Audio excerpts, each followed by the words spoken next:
Today, we're going to show you how to paint this seagull in less than 30 minutes using watercolor and graphite pencil.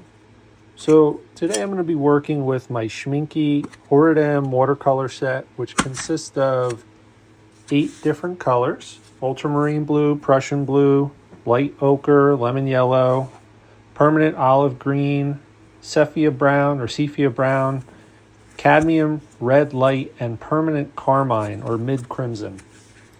And my palette is quite muddy. You can see I've painted one bird so far in this new journal that I started a little while ago. And we're just going to fill this journal up with bird paintings in watercolor. So that's the plan. We'll see if I could stick to the plan. That's not necessarily my strength. So as we normally would with any watercolor painting, we're going to get a cup of water ready. And I'm just using tap water that I had used to fill up my little squeeze bottle. I'm going to fill up my cup.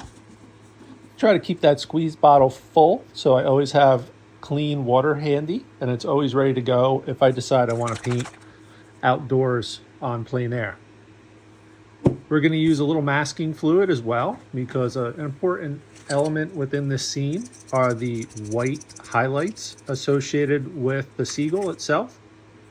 And we're going to be using a reference photo that I took while I was at the beach recently for a little day trip. I got to paint waves on plein air, got a little painting done in oils while sitting at the beach enjoying some of the fall weather.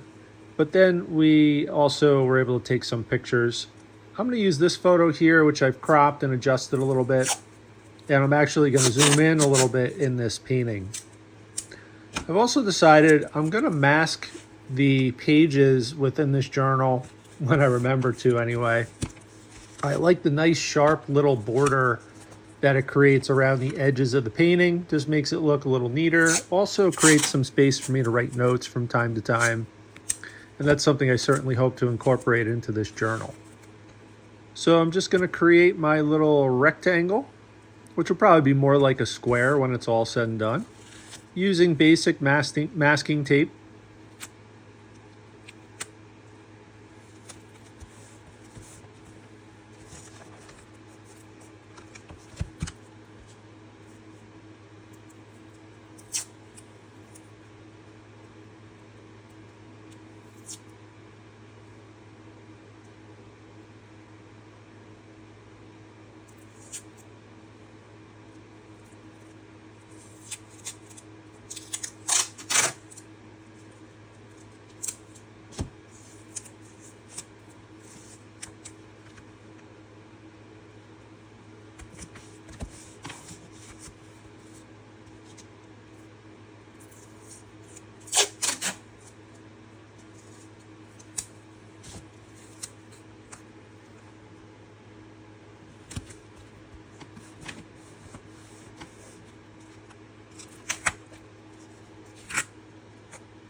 There you go. I have my little rectangle or square.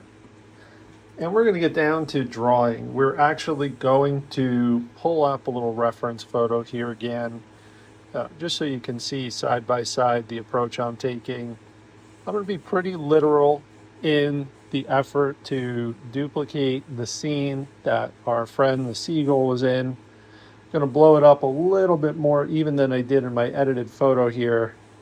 And this space that I'm creating this painting within is relatively small. It's a small area that I'm working within. That's probably close to, let's say, 2¼ inches by 2 inches. So, we're working small with intention. We want to leave room for smaller, quick projects like this that could take anywhere from 10 to 40 minutes or so without a lot of cleanup. It's one of the many benefits associated with working with watercolor. You can leave your paints out and your brushes out. You don't have to worry about ruining any of your equipment. And when you work smaller, obviously you use less material and it tends to go a little bit more quickly. So we're just going to render with a pretty light touch using my number 2 retractable pencil here. kind of an outline sketch of this seagull, and we're going to go ahead and get that outline sketch in, and we'll also include elements within the background as well. So we'll draw a little reference line for the foam on the ocean wave that just rolled in the background there. We'll also include a reference line for the shadow, which is protruding off of the back of his little foot there in the sand. And we'll also include some maybe marks indicating waves and other foam out in the water. And I may do a couple of things here to kind of shift the drawing a little bit away from the reference photo. For example, I'll probably enlarge the head a little bit. And the attempt there is just to create an image of a bird that at first glance might appear to be a little cuter, and also leave room to add some details within the beak and the eyes. More for my own selfish reasons, I want to kind of experiment with making the marks in a way that are painterly and quick, and don't suggest that I'm being too finicky with my brush strokes. Really, this is practice, but at the end of the day, when I have all these bird images in my one journal notebook here, I'm going to have a great reference source that I'll be able to flip through and recall how I've created these bird images. And I'll also benefit, if I'm disciplined with it, from some of the notes that I take alongside of the images that I create. So we're getting this laid in using a very, very light touch. Although the lines do look a little dark, I'm hardly leaving any indentation on this very soft cold press paper that I'm using within this notebook. And as you can see too, in most instances, I'm holding the pen itself, or pencil I should say, almost like a paintbrush. Very, very light touch, usually just 2 fingers securing it and just dragging the graphite point across the paper very gently. And I am in no way looking to make a detailed rendering here. Just want to give myself some guidance for when I start laying in the paint in just a few moments.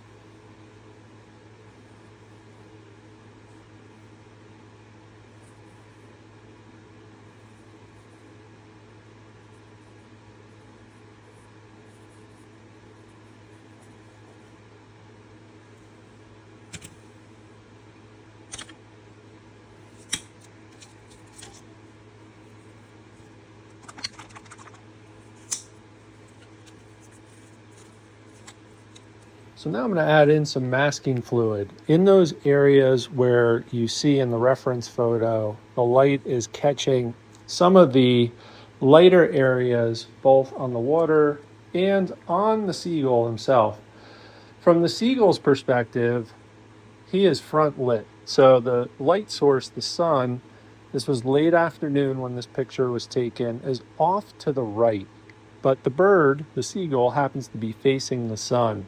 So the front part of his chest and the front part of his head are lit up. And the foam in the ocean is slightly less so lit up, but it does catch quite a bit of light, so it looks very, very bright. You also see some highlights toward the back of the seagull near his tail feathers, and you'll also see that medium to long shadow cast near its legs and feet. So we're going to go ahead and lay in this masking fluid. I happen to be using Winsor Newton Watercolor Medium Art Masking Fluid. And what this will do, it's almost like rubber cement. That's the consistency, almost like watery rubber cement. It creates a barrier, so when we lay in paint, the areas that are covered with masking fluid will not be stained by the paint. And then once the paint dries, you can pull the masking fluid up, and wherever the masking fluid was, you will find that the paper in its purest white form will be exposed alongside of the paint marks that you've laid down. So it's a great way to prepare a painting in watercolor for some pretty sharp highlights, and that's what we're doing here today. We'll get the masking fluid laid in, do the best we can to kind of model it after where we see the lightest areas in the reference photo for the most part. And we're going to let it dry for maybe a good 10 to 15 minutes. But that gives us time to do other things. So it's always good to take a break. And anyway, I am back after letting it dry for a good 10 minutes.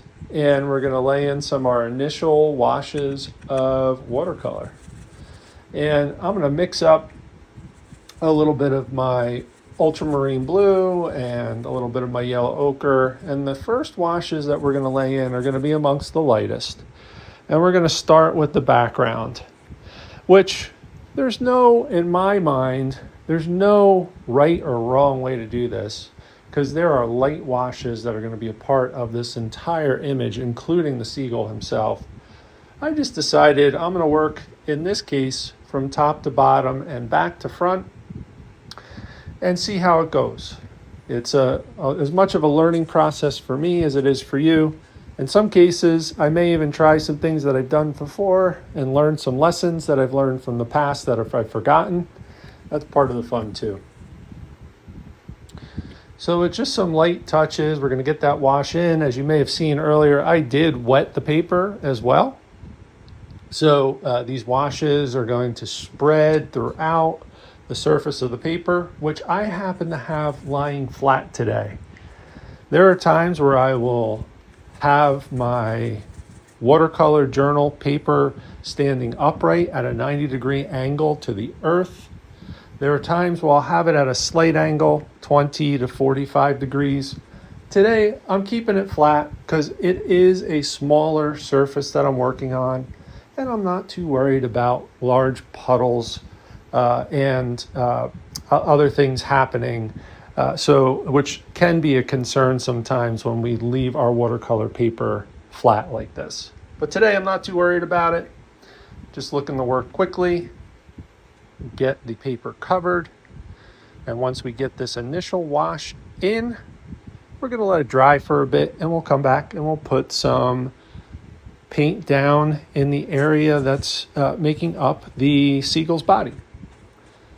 Before we kind of wrap up and let this dry, I am going to wipe away, just dab away with a clean shop cloth, some of those areas of watercolor paint that have pooled a little bit. We just don't want unexpected dark spots to appear anywhere here in the background. We want that to fall back, and part of the way that you'll do that is through low saturation, meaning less intensity in the color. I'm going to put some marks down indicating that shadow pattern down by the feet of the seagull, and then we will give it a little bit of a rest for a few moments and then come back to it to finish it up.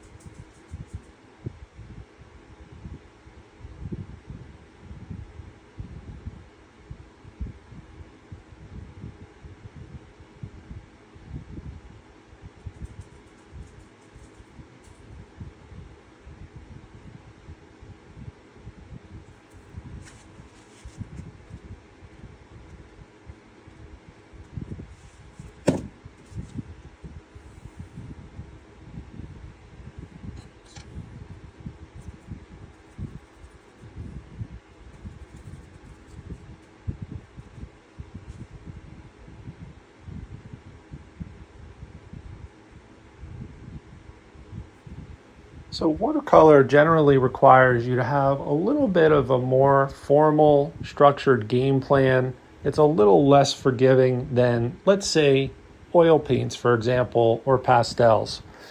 And I tend to go into my paintings and follow a relatively intuitive process because I do tend to paint more frequently with oil paints and pastels than I do watercolor. So sometimes with watercolor, I get myself into a little bit of trouble.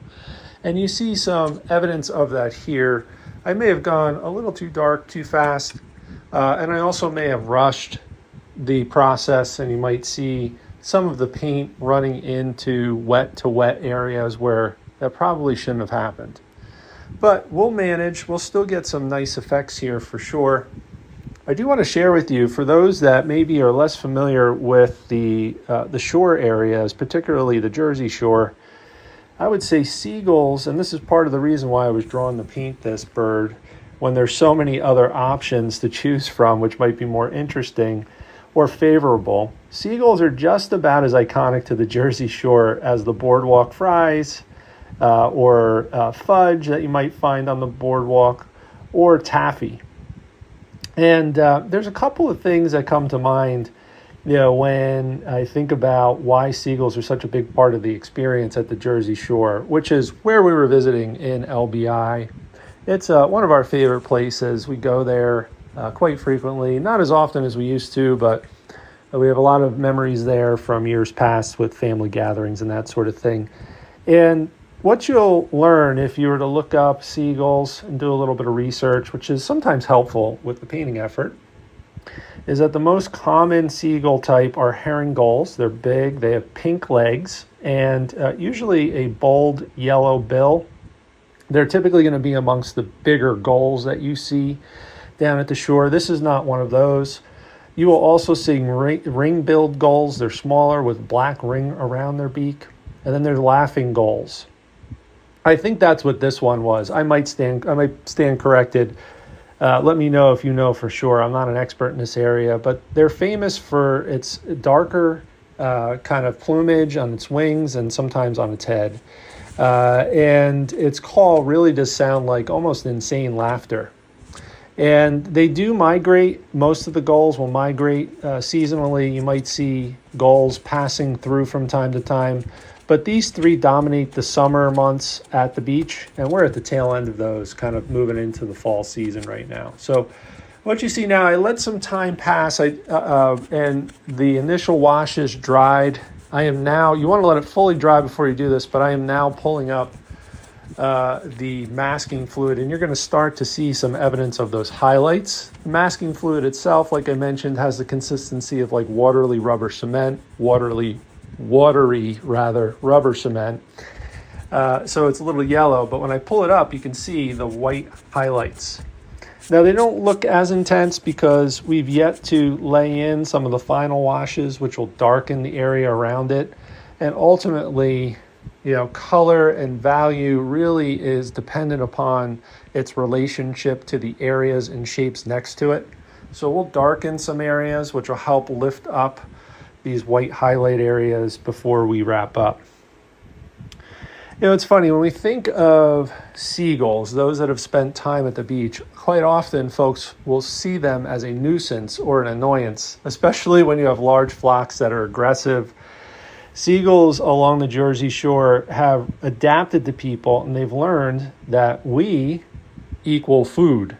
Not that they'll eat us, at least I don't think they're capable of doing that, but they wait for us to leave food behind with our garbage, or perhaps maybe if we're just not paying attention, they've been known to steal a French fry, a burger bun, or in some cases more expensive food like shrimp and salad.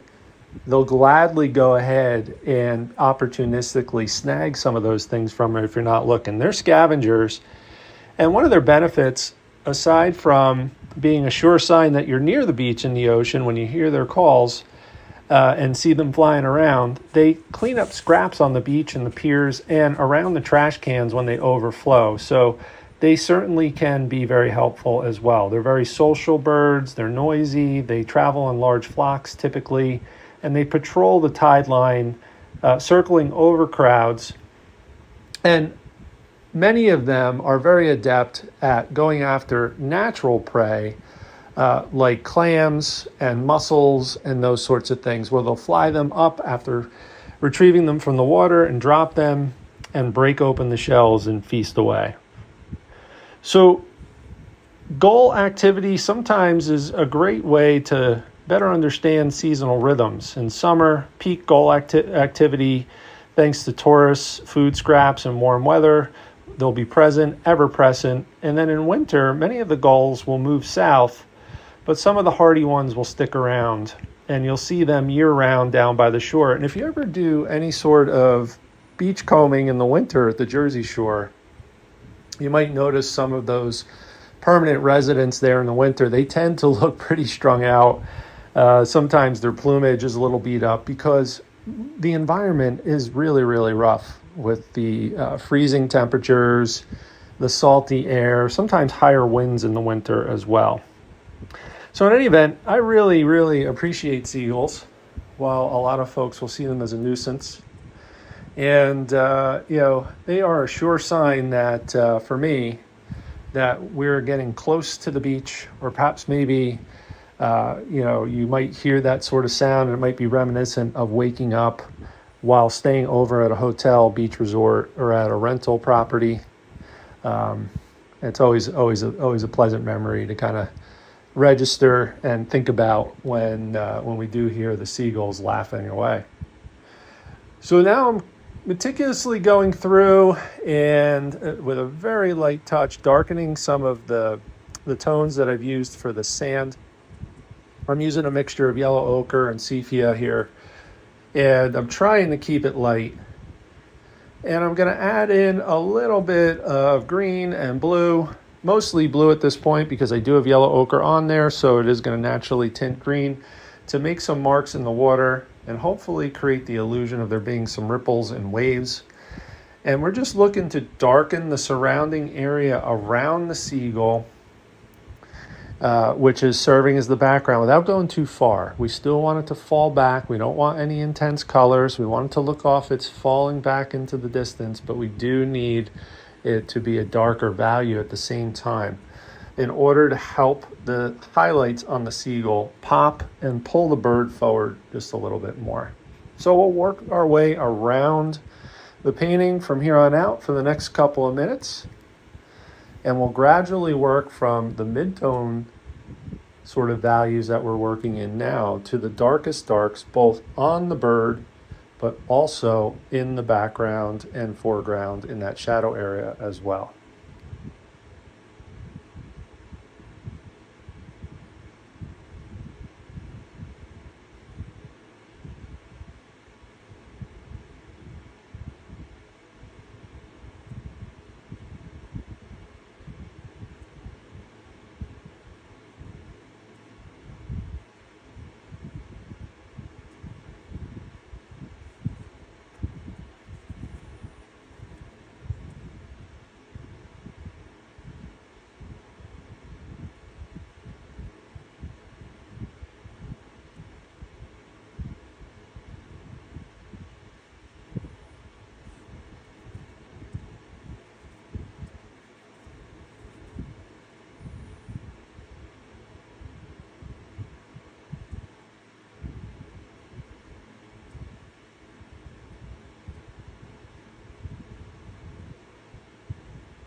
just going to put some final marks and refinements on the outline of the bird using the graphite pencil. And I guess we're close to the moment of truth here. I'll put in a few more strokes, try and maybe strengthen that shadow and also increase the blue hue within that shadow to cool it off a little bit.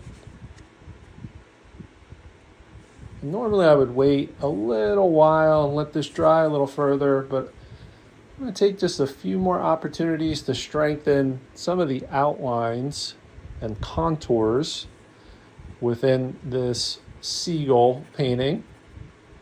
And from there, the next steps will be to take off the tape and we'll check out what this looks like with those nice neat borders.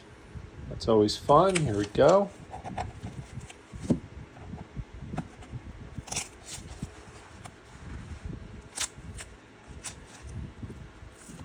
The moment of truth. Oh, there you go. Nice clean edge. The paint didn't really bleed through very much, which is nice. And we'll just go side by side. Oh, pulling up some of the paper. Thankfully, it didn't rip too bad, but we did create a little bit of a frayed surface area there just below the painting. Come on down, and one more to go.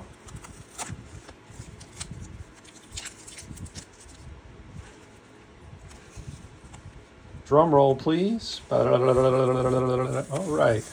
All right. A little bit of paper came off. That's okay. This is not a commission piece. It's not really intended to be a final piece of art that would be finished and hung and framed. But what I will do is just write a little note. We'll just call this Seagull LBI 2025. In addition to my painting skills, I need to work on my handwriting. I'm always reminded of that when I try and write stuff out. So we'll go ahead and leave that as it is. There you have it. Seagull from LBI in 2025. You can almost hear the ocean. Hope you've enjoyed this. Please like and subscribe. Hope you have a wonderful day.